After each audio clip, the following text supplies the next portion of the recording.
हा भाग समजून घेण्यासाठी मागचा भाग नक्की ऐका. जेव्हा दक्षने सियाला विचारलं की तिला काय हवं आहे, तेव्हा सिया त्याच्या डोळ्यात बघत म्हणाली, तू. दक्ष तिचं उत्तर ऐकून हादरून गेला. त्याला हे अजिबात अपेक्षित नव्हतं. तो तिच्या डोळ्यात एकटक बघत होता, जणू काही तिच्या डोळ्यात सत्य शोधत होता. अजूनपर्यंत तर तू तयार नव्हतीस, मग अचानक काय झालं? तो तिच्या डोळ्यात बघत विचारत होता. तू मला दुसरा कोणताही पर्याय दिलाच नाहीस आणि तुझ्याशिवाय मी दुसऱ्या कोणावर प्रेम केलंच नाही. मग काय म्हणू? पण जर मी माझं सगळं तुला देत आहे, स्वतःला तुझं करत आहे, तर त्याच्या बदल्यात तू मला पूर्णपणे माझा हवा आहे. पण मी तर तुझाच आहे. खरंच? काही शंका आहे का? शंका नाही, विश्वास आहे. पण तुझी एक गर्लफ्रेंड आहे. तू म्हणतोस तू माझ्यावर प्रेम करतोस, मग तू तिच्याशी लग्नाचं वचन का दिलंस? जसं तुला सहन होत नाही की मी दुसऱ्याशी बोलावं, तसं मीही तुझी बायको होऊन दुसऱ्या मुलीला तुझ्या इतक्या जवळ पाहू शकत नाही. मला हवं आहे की तूही माझ्यावर प्रेम करावं, फक्त माझाच राहावं. सिया हे बोलताना तिचे डोळे पाणावले होते. दक्ष तिच्याकडे बघत म्हणाला, हो, मान्य आहे की तुला धोका दिला, फक्त तुझ्यापासून बदला घ्यायचा म्हणून. पण याचा अर्थ असा नाही की ती काल आलेली मुलगी आपल्यात येईल. ती माझी गर्लफ्रेंड नाही आहे. ती मला आवडते असं तिला वाटतं आणि बिझनेसच्या कारणाने आईने तिला होकार दिला होता. पण ट्रस्ट मी, माझ्यावर फक्त तुझाच हक्क आहे. दक्ष, मला हवं आहे की तू माझ्यावर खरंच प्रेम करावं. करतो बटरफ्लाय. तू माझ्यासाठी एक ऑब्सेशन आहे, एक हट्ट आहे, प्रेम आहे. प्रेम कैद करत नाही दक्ष. प्रेम मोकळीक देतं, गुदमरायला लावत नाही, उलट शांतता देतं. मला पण पुन्हा तो माझा जुना दक्ष हवा आहे, जो माझ्यावर खूप प्रेम करायचा, माझ्या प्रत्येक गोष्टीला ऐकायचा. ठीक आहे, पण त्याच्या बदल्यात तू पूर्ण मनाने आणि शरीराने माझी व्हावं लागेल. मी तयार आहे दक्ष. हे ऐकताच दक्ष तिच्या कपाळावर एक हलकेसे चुंबन घेऊन निघून जातो. त्याच्या निघताच सियाच्या चेहऱ्यावरील भाव पूर्णपणे बदलतात. ती दात चिवटत म्हणते, तुम्ही लोकांनी माझ्याकडून माझं आयुष्य हिरावून घेतलं. मीही तुमच्यापासून सगळं हिरावून घेईन आणि याची सुरुवात आजपासूनच होईल. जर यासाठी मला स्वतःला तुलाच कानं द्यावे लागेल, तरी मी ते करीन. माझ्या या द्वेषाच्या आगीत तुम्ही सगळे जळाल, हे माझं वचन आहे. दुसरीकडे रायचंद एंटरप्राइजेस. रिवांश आणि क्रियांशी पार्किंगजवळ कारमधून उतरतात. रिवांश उतरल्यावर लगेचच एक गार्ड त्याच्याकडे झुकून येतो, ज्याच्याकडे तो कारची चावी देतो आणि मग क्रियांशीचा हात धरून तिला आपल्या पर्सनल लिफ्टकडे घेऊन जातो. हे पाहून ऑफिसमधले काही कर्मचारी थक्क होतात. आजपर्यंत रिवांशच्या लिफ्टमध्ये कोणीही गेला नव्हता. ती लिफ्ट फक्त रिवांशसाठी होती. इतर कोणालाही त्या लिफ्टचा वापर करण्याची परवानगी नव्हती. सगळ्यांच्या विचित्र नजरा स्वतःवर पडताना पाहून क्रियांशीला अस्वस्थ वाटू लागतं. ती अटेन्शन सीकर नव्हती, त्यामुळे तिला हे सगळं अजिबात आवडत नव्हतं. तिला असं अस्वस्थ होताना पाहून रिवांश एक कटाक्ष सगळ्यांकडे टाकतो. त्याने असं केल्याबरोबर सगळे परत आपापल्या कामात व्यस्त होतात. मग दोघं लिफ्टमध्ये जातात. थोड्याच वेळात लिफ्ट थेट रिवांशच्या कॅबिनजवळ उघडते आणि तो क्रियांशीला आपल्या कॅबिनमध्ये घेऊन जातो. तिला सोफ्यावर बसायला सांगून तो स्वतः आपल्या खुर्चीवर बसतो. तो बसताच त्याचा असिस्टंट ऋषी आत येतो. त्याला पाहताच रिवांश क्रियांशीकडे इशारा करत म्हणतो, मॅडम आता इथं काम करतील. तो काही बोलणार इतक्यात क्रियांशी त्याचं वाक्य मध्येच तोडत म्हणते, आणि इथं कोणालाही हे माहीत नसावं की मी तुझी बायको आहे. इतकं म्हणताच रिवांश तिला एकटक पाहू लागतो. तर ऋषी घाबरलेल्या नजरेने त्याच्याकडे पाहतो. ऋषीला समजलं की आता त्याने काय करायचं आहे, म्हणून तो तिथून शांतपणे निघून जातो. त्याच्या निघताच रिवांश क्रियांशीला पकडून सोफ्यावर झोपवत म्हणतो, don't check my patience cotton candy. Kriyanshi त्याच्या अचानक केलेल्या त्या वागण्यामुळे घाबरत म्हणाली, मी काय केलं? तू का नाही इच्छित की सगळ्यांना हे कळावं की तू माझी बायको आहेस? जर सगळ्यांना हे कळालं तर सगळे मला अटेन्शन देतील, सगळे मॅडम मॅडम करतील आणि हेही बोलतील की मी बायको असल्यामुळेच मला ही नोकरी मिळाली आहे. हां, मिळाली तर खरंच त्याच कारणाने आहे, पण तरीही. ती विचारात गुंतून त्याला म्हणाली. तिचं सगळं बोलणं ऐकून रिवांश काहीच न बोलता आपल्या खुर्चीवर बसून तिच्याकडे पाहत म्हणाला, तू माझी पीए हो. काय? पीए? नाही. का? काही प्रॉब्लेम आहे तुला? त्याचं बोलणं ऐकून क्रियांशी मनात म्हणाली, स्वतःच प्रॉब्लेम आहे. आणि मलाच विचारतोय की काही प्रॉब्लेम आहे का. ती विचारात हरवलेली पाहून तो पुन्हा बोलला, वायफी, काय विचार करते आहेस? त्याचा आवाज ऐकून ती भानावर आली आणि म्हणाली, नाही, काही नाही. मला फक्त असं वाटतं की मी या पोस्टसाठी कॅपेबल नाही आहे. तुला माझं. तो वाक्य पूर्ण करतच होता की त्याआधीच क्रियांशी बोलली, मिस्टर हजबंड, प्लीज मला फोर्स करू नका. मला एक नॉर्मल एम्प्लॉय म्हणून माझं काम करायचं आहे. रिवांश फक्त आपलं डोकं हलवतो आणि क्रियांशी गालात हसत तिथून निघून जाते. ती त्याच्यापासून असं दूर जाताना पाहून रिवांशला काहीच बरं वाटत नाही. त्याच्या हातात असतं तर तो तिला आत्ता त्याच्या कॅबिनमध्येच बंद करून ठेवले असते. तो असं करू शकत होता, पण क्रियांशीच्या जखमेच्या कारणामुळे त्याने स्वतःला थांबवलं होतं. त्याला डॉक्टरांनी सांगितलेली ती गोष्ट आठवली की मिस्टर रायचंद, तुम्हाला तुमच्या पत्नीची नीट काळजी घ्यावी लागेल आणि लक्षात ठेवा, त्यांना कुठलाही ट्रेस दिला जाऊ नये. खूप ट्रेस झाल्यास त्यांचा मेंदू प्रभावित होऊ शकतो आणि ते त्यांच्या तब्येतीसाठी योग्य नाही. हे आठवून तो डोळे बंद करतो. त्या क्षणी त्याच्या चेहऱ्यावरून कोणीही सांगू शकत नव्हतं की तो काय विचार करत होता. इकडे सिंघानिया मॅन्शनमध्ये सिया तयार होत होती. स्वतःला आरशात पाहून ती म्हणाली, आत्ता परफेक्ट आहे. तिने काळ्या रंगाचा पातळ पट्ट्यांचा गाऊन परिधान केला होता. केसांना वेवी कर्ल करून मोकळे सोडले होते आणि चेहऱ्यावर हलकासा मेकअप केला होता, ज्यात ती खूपच सुंदर दिसत होती. स्वतःकडे पाहिल्यानंतर तिने संपूर्ण खोलीकडे नजर फिरवली. संपूर्ण खोली लाल गुलाबांच्या पाकळ्या आणि कॅन्डल्सने सजवलेली होती.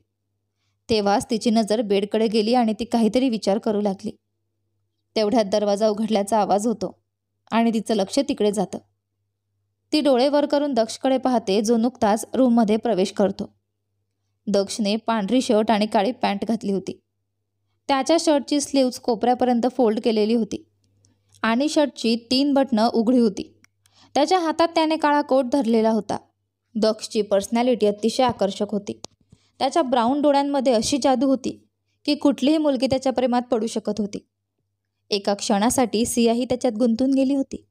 तिने आयुष्यात अनेक देखणे पुरुष पाहिले होते, पण दक्षमध्ये काहीतरी खास होतं जे तिला त्याच्याकडे खेचून घेत होतं. दुसरीकडे दक्षही फक्त सियाकडेच पाहत होता.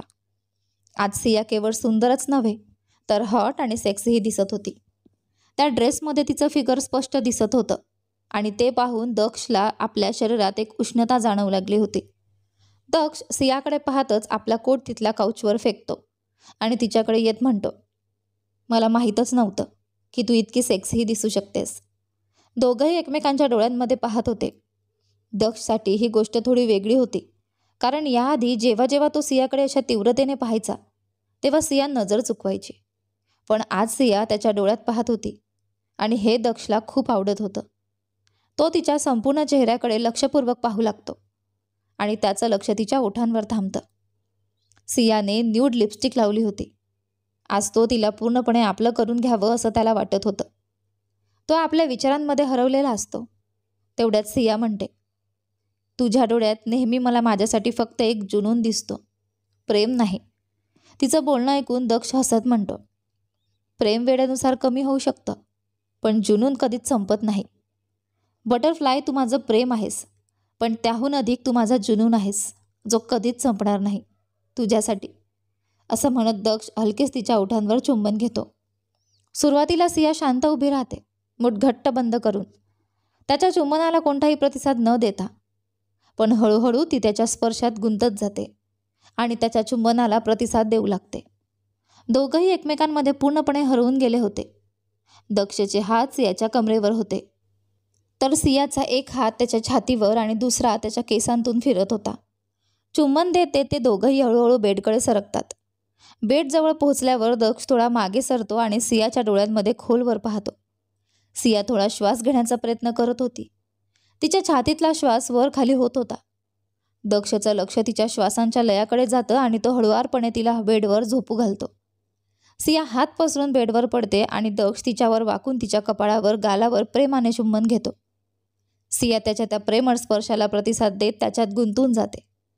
त्या क्षणी दोघंही एकमेकांच्या प्रेमात पूर्णपणे हरवून गेलेले असतात. परंतु सिया काही प्रतिक्रिया देण्याआधीच त्यांना कुणाच्या तरी ओरडण्याचा आवाज येतो. दक्ष थांबण्याच्या मूडमध्ये नव्हता, पण लगेचच दरवाजा उघडण्याचा आवाज होतो आणि हे ऐकताच सिया पटकन दक्षला दूर करते आणि स्वतःला लवकरच ब्लँकेटने झाकते. दक्ष काही बोलणार इतक्यात आरोही ओरडून म्हणते, हाऊ डेअर यू. दक्ष तिचं बोलणं दुर्लक्ष करत म्हणतो, तुझ्यात जराही शिष्टाचार नाहीत. तू माझा खाजगी क्षण बिघडवते आहेस. दक्ष, व्हॉट्स रॉंग विथ यू. आरोही चिडून म्हणते. हे ऐकून दक्ष तिच्याकडे रागाने पाहतो, पण ती तेही दुर्लक्ष करून सियाजवळ येते आणि तिचे केस ओढत ओरडते, तुझी हिंमत कशी झाली माझ्या दक्षच्या जवळ यायची. दक्षसाठी तू फक्त एक खेळणं आहेस, समजलीस. तेवढ्यात दक्ष तिच्याजवळ येतो आणि तिला जोरदार थप्पड मारतो. थप्पड इतकी जोरदार होती की ती स्वतःला सावरू शकत नाही आणि खाली कोसळते. तिच्या हातातून सियाचे केसही सुटतात. ती जमिनीवर पडलेली असते आणि आश्चर्याने दक्षकडे पाहत असते, कारण ही पहिलीच वेळ होती की दक्षने तिच्यावर हात उचलला होता. सामान्यतः दक्ष मुलींवर कधीच हात उचलत नसे, पण सियाची गोष्ट आली की तो कधीच मागेही हटत नसे. आरोही काही बोलण्याचा प्रयत्न करते, पण त्याआधीच दक्ष तिचे केस पकडून तिला खेचत नेतो. आता सिया फक्त दरवाजाकडे पाहत बसलेली असते, जिथून दक्ष आरोहीला ओढत घेऊन गेला होता. तुला माझ्यावर हात उचलायला नको होता आरोही. आता तुला स्वतः दक्षच शिक्षा देईल आणि यावेळी कोणी त्याला थांबवणार नाही याची मी पुरेपूर काळजी घेईन. माझी जान. असं म्हणत ती दरवाजाकडे पाहत बोलत असते. तिच्या मनात काय चालले होते हे फक्त तीच जाणत होती. दुसऱ्या बाजूला दक्ष आरोहीला घेऊन मेन्शनच्या बेसमेंटमध्ये येतो. तो तिला एका खुर्चीवर बसवून दोरांनी बांधतो. दक्ष, तू हे बरोबर करत नाही आहेस. माझे डॅड तुला सोडणार नाहीत, आरोही चिडून म्हणते. हे ऐकून दक्ष तिचा जबडा घट्ट पकडून म्हणतो, मला माहीत आहे स्वीटहार्ट, मला एक गोष्ट अजिबात आवडत नाही, ती म्हणजे धमक्या.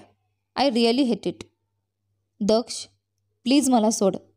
मी तुझ्यावर प्रेम करते दक्ष, ती रडत रडत म्हणते. पण मी करत नाही.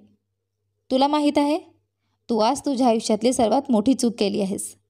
तुला तिच्याबरोबर असं वागायला नको होतं. मी तर तुझा जीव घेण्याचा विचार केला होता त्या दिवशीच, जेव्हा तू म्हणाली होतीस की तू माझ्या बटरफ्लायला कोणाला तरी विकून दिलंस. पण आईमुळे काही करू शकलो नाही. आता मोकाही आहे आणि वेळही एकदम योग्य, आणि तू माझी खास रात्र खराब केली आहेस. इतकी सोपी मृत्यू तुला देणार नाही मी. इतकं म्हणत तो आपल्या काही लोकांकडे इशारा करतो, जे थोड्या अंतरावर डोकं खाली करून उभे होते. मग आरोहीकडे पाहून म्हणतो, खूप उष्णता आहे ना तुझ्या हात. आज माझे हे बॉडीगार्ड तुझ्या सर्व गरजा पूर्ण करतील. तो तिला एक दैत्य स्मित हास्य देतो, ज्यामुळे आरोही घाबरून म्हणते, नाही नाही नाही, तुम्ही माझ्याबरोबर असं करू शकत नाहीत. तो म्हणतो, खरंच तुला वाटतं मी असं करू शकत नाही. ठीक आहे, तर मग तुझा हा भ्रम तोडण्यात अजून मजा येईल. असो मित्रांनो, तुम्हा सगळ्यांनी एन्जॉय करा. तुमच्याकडे आज संपूर्ण रात्र आहे. असं म्हणत तो सिटी वाजवत निघून गेला. त्याच्या बाहेर गेल्यानंतर त्या बेसमेंटमधून हृदयद्रावक आवाज ऐकू येऊ लागले, पण दक्षला काही फरक पडला नाही. तो तसेच सिटी वाजवत आपल्या खोलीत परत आला, जिथे सिया तशीच बसून जमिनीवर एकटक बघत होती. तिच्या चेहऱ्यावर अश्रूंचा ठसा होता, जो कोरडा पडला होता. कडे ना का, पण आज दक्षला पहिल्यांदाच तिचं असं दुखावलेलं पाहून अंतःकरणात काहीतरी खचलेलं वाटलं. तो सियाला वेडं प्रेम करत होता. त्याच्या नजरेत तीव्र प्रेम होतं, पण आजपर्यंत कधीही तिच्या अश्रूंनी त्याला इतकी वेदना दिली नव्हती. तो तिच्या जवळ गेला आणि तिला मिठी मारली. सिया, जी आत्तापर्यंत जमिनीवर बघत काहीतरी विचार करत होती, दक्षच्या अचानक मिठीत घेतल्यावर थोडी आश्चर्यचकित झाली, पण स्वतःला त्याच्यापासून वेगळं केलं नाही. पुढच्या दिवशी बेसमेंटच्या आत आरोही बेसूत पडलेली होती. त्यावेळी तिला पावलांचा आवाज ऐकू येतात. तिला वाटते की दक्ष आहे. ती डोळे उघडते आणि समोरून सिया येताना दिसते. ती तिला पाहून थोडी आश्चर्यचकित होते, कारण तिला तिच्या येण्याची अपेक्षा नव्हती. सिया तिच्या जवळ बसून म्हणते, कशी आहेस मिस आरोही. टिच टिच टिच. पहा काय झालंय तुझ्याबरोबर. थोडं पण वाईट वाटत नाही का हे पाहून. कदाचित यालाच कर्म म्हणतात. पहा, तू सियाला विकायला निघालीस आणि जी तिच्यासोबत होणार होते ते गोष्ट तुझ्याबरोबर घडली. किती दुःखद आहे. असो, आधी जे काही झालं ते झालं, पण तुला माझ्यावर हात उगारण्याची कशी हिंमत झाली. असं म्हणत ती खूपच भयानक आवाजात बोलते आणि तिचे केस धरून सांगते. तिच्या बोलण्यावर आरोही हादरली. काय काय म्हणतेस तू सिया? तिची बातमी संपण्याआधीच सिया उर्फ दिव्या म्हणते. नाही डार्लिंग. तू कोण आहेस? आरोही विचारते. हा प्रश्न ऐकून सिया जवळ येते आणि तिच्या कानात हळूच काहीतरी बोलते, ज्यावर आरोहीचा रंग उडतो. ती तिला रागाने बघून म्हणते, मी तुला ठार करीन. असे म्हणत ती तिला मारण्यासाठी पुढे येते. पण आश्चर्याची गोष्ट म्हणजे सिया तिला मारण्याऐवजी रडू लागते आणि घाबरलेल्या नजरांनी तिला पाहून म्हणते, कृपया मला मारू नकोस. बघ मी तुला इथे वाचवायला आले होते. मला वाटतं तुला तुझ्या चुका लक्षात येतील. पण ती काहीही समजून घेण्याआधी तिला गोळीचे आवाज ऐकू येतात आणि शरीरात अधिक वेदना जाणवू लागतात. तिला समजले तिला गोळी लागली आहे.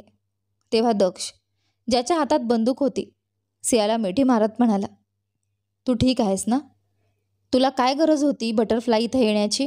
जर तुला काही झालं असतं तर? सिया त्याला मिठी मारून आरोहीकडे बघत होती. तिच्या चेहऱ्यावर एक स्मित होते, ज्याला आरोही आपल्या वेदनाग्रस्त डोळ्यांनी आश्चर्याने पाहत होती. नंतर ती अखेरचा श्वास सोडते. ते पाहत दिव्या मनात म्हणाली, तुझ्याबरोबर जे काही झालं त्यासाठी मला थोडाही अपराधीपणा वाटत नाही. मग त्यासाठी मला नरकात जायलाही लागलं तरी चालेल. माझ्या हातल्या या राक्षसाला पण तुम्हीच भडकवलंय. ज्याला तुम्ही शेवट समजता ती खरंच सुरुवात आहे. आपल्या तिन्हींच्या बदल्याची सुरुवात. माझा पहिला बळीच संपला. आता दुसऱ्याची वेळ आहे. दुसरीकडे शिमलामध्ये एक मुलगी तिच्या खोलीत बसली होती. कोणाशी तरी कॉलवर बोलत होती. कॉल संपताच ती रागाने आपला फोन फेकून देते आणि एका खोलीतून निघून जाते. त्या खोलीत गेल्यावर ती एका फोटोकडे पाहते आणि म्हणते, असं कसं होऊ शकतं? ती मरून गेली होती. तिला मी तुझ्या आयुष्यातून काढून टाकलं होतं. मग ती कशी परत आली? काहीही नाही, पण येऊन गेली आहे. यावेळेस ती फारच पश्चाताप करेल. तिला अशी मृत्यू देईन की मृत्यूलाही धक्का बसेल. हे सांगत ती जोरात हसायला लागली. अगदी वेड्यासारखी हसत होती. रायचंद इंडस्ट्रीजमध्ये रिवांश त्याच्या ऑफिसच्या कॅबिनमध्ये होता, जो काही फाईल्स वाचत होता. तो खिडकीजवळ आला, जिथून त्याला ऑफिसच्या खाली काम करणारे कामगार दिसत होते. त्याचे लक्ष फाईल्समध्ये होते, पण अचानक त्याचे डोळे खाली गेले आणि तो थंडावा जाणवू लागला. तो टेबलजवळ आला आणि फोनवर कुणाला कॉल करत म्हणाला, क्रियांशीला माझ्या कॅबिनमध्ये पाठव.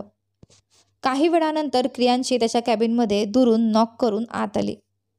आत गेल्यावर अचानक कोणी तिला दरवाजा बंद करून भिंतीवर लठ्ठावले. इतकं अचानक हे सगळं झालं की तिला काहीच कळालं नाही.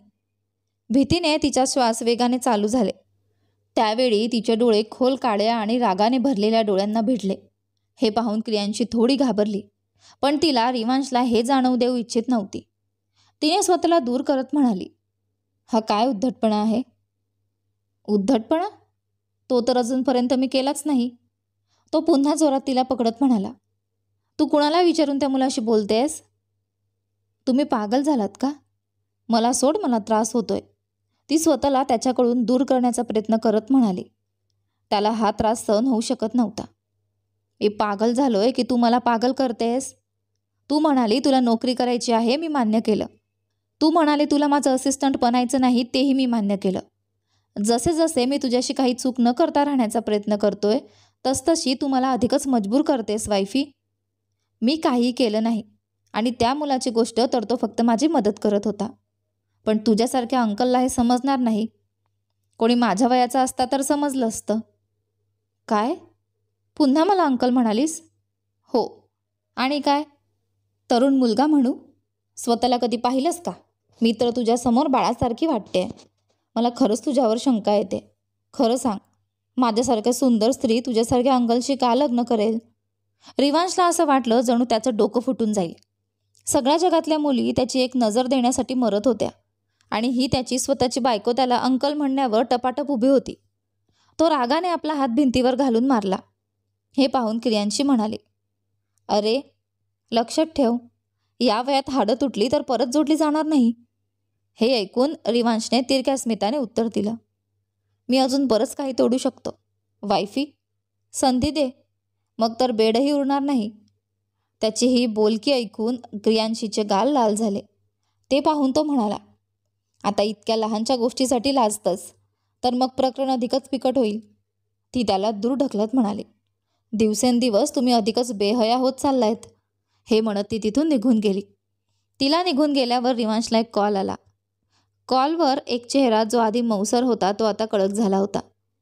तो कॉल उचलतो पण काहीही म्हणत नाही. आरामात समोरच्याची बातमी ऐकल्यानंतर म्हणतो, आत्ता नाही. इतकंच म्हणत तो फोन कापून टाकतो. दरम्यान क्रियांची रिवांशच्या सांगण्यावर घरासाठी निघाली होती तेव्हा तिला अचानक आठवलं आणि ती स्वतःशीच बोलली, असं किती वेळा चालणार?